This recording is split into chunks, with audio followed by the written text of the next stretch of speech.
de sinergia, una época de mutua fecundación en las artes, en las ciencias, en las letras.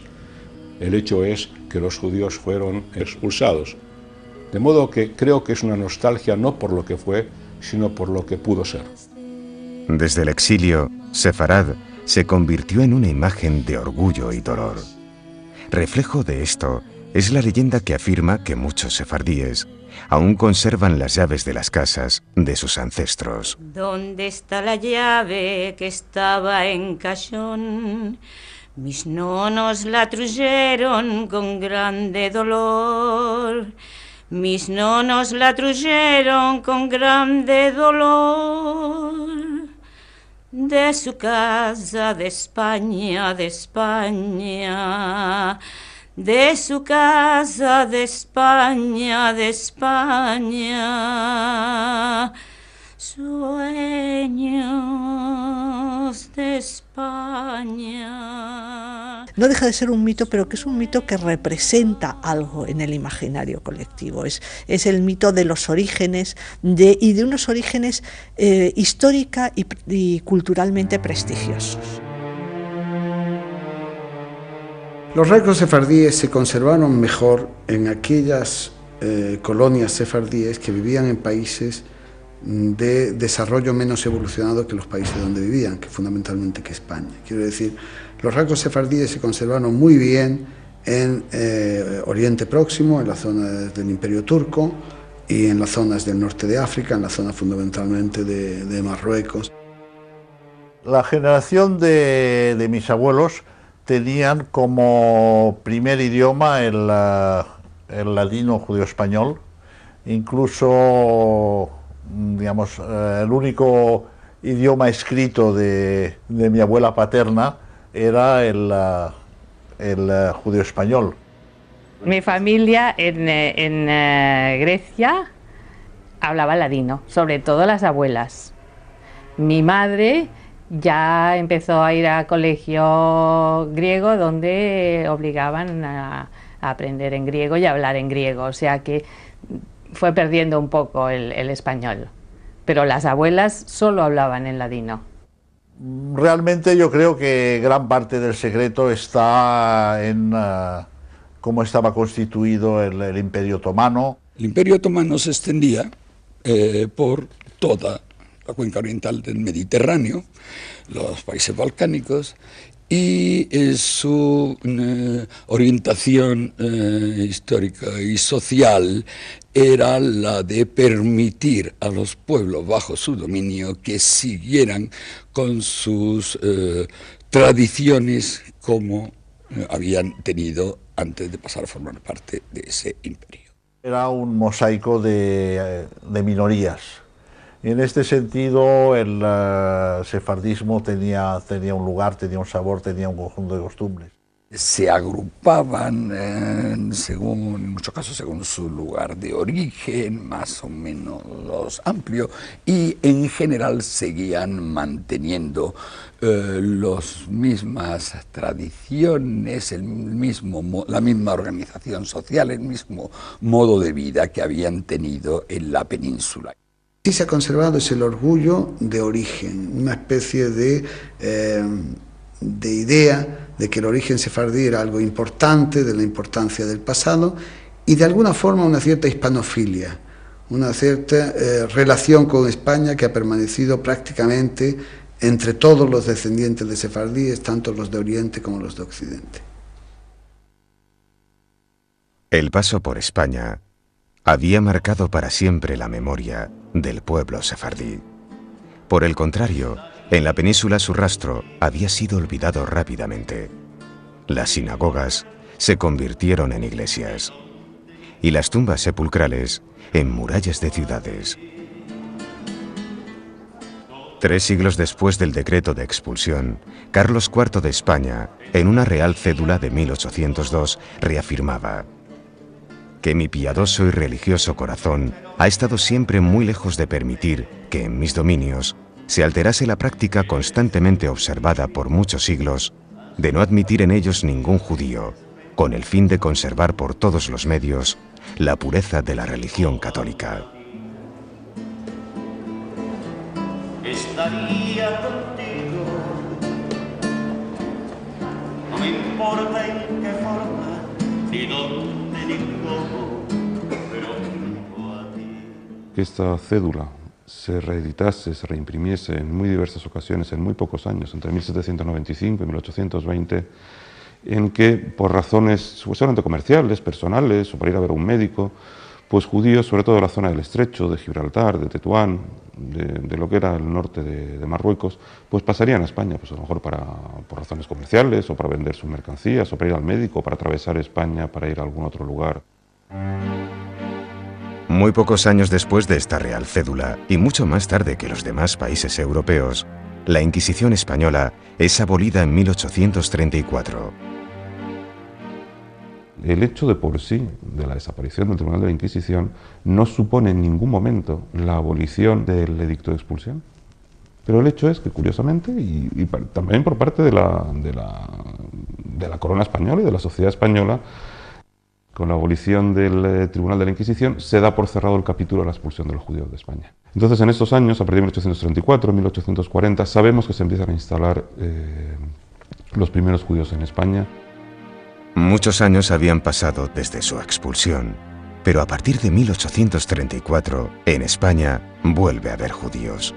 Son casos aislados, y en 1869 la firma de la Constitución termina por regular la permisión de la vuelta a España.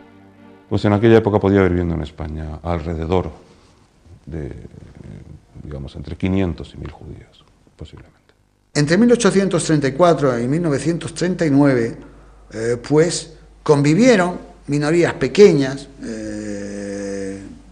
judíos aislados, protestantes, etcétera, convivieron en el tejido y no fueron considerados una idea más de la modernización del país, incluso el hecho de que esto existiera. En aquella época, en el siglo XIX, no había ninguna comunidad judía organizada como tal, no había ninguna sinagoga, no había, por supuesto, ninguna escuela judía en la península, y incluso tampoco había cementerio judío.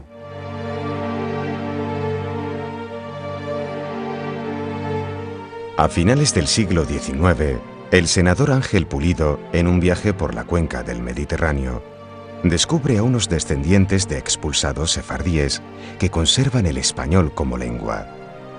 A pesar de los siglos, estos judíos aún viven en una España imaginaria, una sefarad que llevan en el corazón y la memoria. Llamándoles españoles sin patria, Pulido inicia una campaña de simpatía con el fin de lograr animarles a volver a España.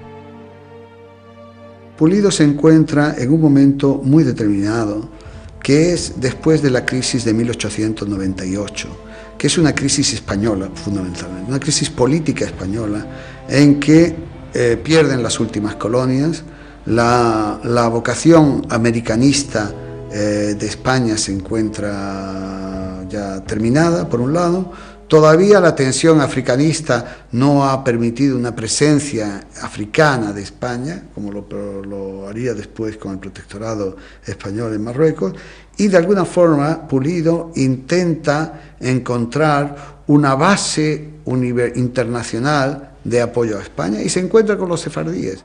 Mientras en Gran Bretaña o en Francia se desarrollaron campañas para conocer el mundo colonial, en España, en esos años, se descubrió que teníamos una parte de nuestro suelo patrio que estaba fuera de nuestro territorio, que era el mundo sefardí, con un idioma, con unas tradiciones, con una historia común y que era gran desconocido. Desde el punto de vista español, gana la confianza y gana el apoyo de numerosos intelectuales que encuentran romántico el hecho de que haya todavía unos descendientes de expulsados que hablen un lenguaje de origen hispánico en países muy lejanos y que hayan conservado un cariño por España fuerte. En los libros de Pulido siempre se habla del título principal de su obra principal, que es Españoles sin patria. Pero el antetítulo de este libro es también muy revelador, Intereses nacionales. Los sefardíes. Bueno, pues vamos a utilizar a los sefardíes, que nos van a venir muy bien para la regeneración de España, son emprendedores, negociantes, no tienen patria, entonces aquí estupendamente que vengan todos ellos y verás qué bien nos va a todos. Los sefardíes, que por razones históricas o idiomáticas hubieran podido sentirse atraídos por la vieja Sefarad, no optaron por venir. Al abandonar el Imperio Otomano o el norte de África, dirigieron sus pasos hacia Francia, Estados Unidos o Latinoamérica. Más que en el imaginario, sino en el realismo sefardí de aquel momento, o en el perfil que los judíos podían tener de la España de principios del siglo XX, no era la de un país atractivo para la inmigración, ni en el sentido de la búsqueda de oportunidades de desarrollo profesional, personal o económico, ni tampoco tenía las garantías ni la tradición democrática de libertad que podían tener otros países en la mente de los sefardíes. Es que cuando uno decide levantar su casa en el lugar donde vive, donde ha vivido uno, su padre, su abuelo, su tatarabuelo desde tiempo inmemorial, y marcharse a otro sitio, no lo decide por razones de que allá están sus orígenes o de que hace 500 años sus antepasados fueron expulsados. Realmente lo hace buscando un lugar mejor en el que vivir para uno y para su familia. En 1924, Primo de Rivera promovía un decreto que legislaba la posibilidad de que los judíos sefardíes de Salónica, Atenas, Alejandría y las demás ciudades pudiesen obtener la nacionalidad española. Mi padre vino a España porque él trabajaba en el consulado español en Salónica y tuvo la posibilidad de, con una ley del Primo de Rivera que había salido, de que era posible los sefardíes que estaban en el extranjero acogerse a una ley conforme podían entrar en España. Bueno, tenía la posibilidad de entrar. Y entonces mi padre, para librarse del servicio militar en Grecia, se vino a España. No fue el caso de mi familia, ni yo diría casi de ningún judío de Bulgaria. La sombra tal vez que es que el gobierno de entonces no hizo una propaganda, no hizo una publicidad excesiva y por lo tanto no pudieron adscribirse muchos judíos. O sea, ni nadie nos dijo que se podía acceder a la nacionalidad española por el origen sefardí. No, de la gente que yo conozco, no creo que muchas se enteraran del decreto de Primo de Rivera. Mi padre se enteró muy bien porque estaba en el consulado. La Primera Guerra Mundial hizo de España un país de refugio de algunos judíos alemanes, austrohúngaros, turcos y franceses. Estos, sumados a las pequeñas migraciones anteriores, conformaron la primera comunidad judía en España desde 1492. Diversos factores coinciden entre el año 14 y el año 20 que llevan a la cristalización, a la creación, a la fundación de las primeras comunidades judías de la España contemporánea en la península. Y estas serán las de Sevilla, Madrid y Barcelona. Y tenemos que la primera sinagoga de Madrid se inaugura en 1916. Este tímido renacer de la vida comunitaria judía en España quedará truncado al comienzo de la Guerra Civil.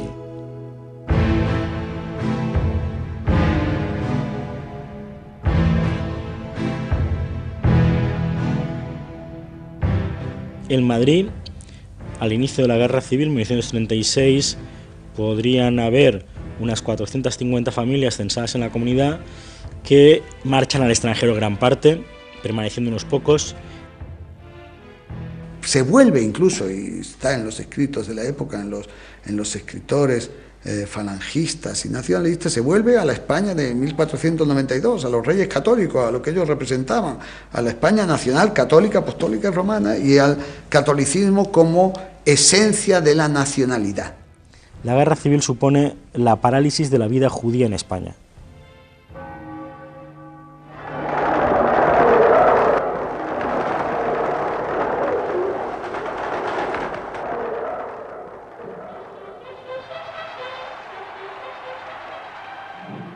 Cuando llega la Segunda Guerra Mundial, hay, por un lado, una realidad política que es que España es más aliada del eje Berlín-Roma que de los occidentales, es decir, por lo tanto está más en connivencia con el mundo nazifascista que con las democracias occidentales.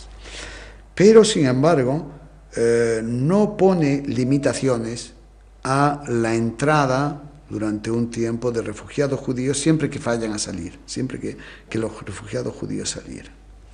Y en ese sentido, yo creo que España fue uno de los lugares, no diré de refugio, pero sí de paso hacia la libertad de los refugiados judíos que, sobre todo viniendo de Francia, pasaban hacia América o hacia otro lugar.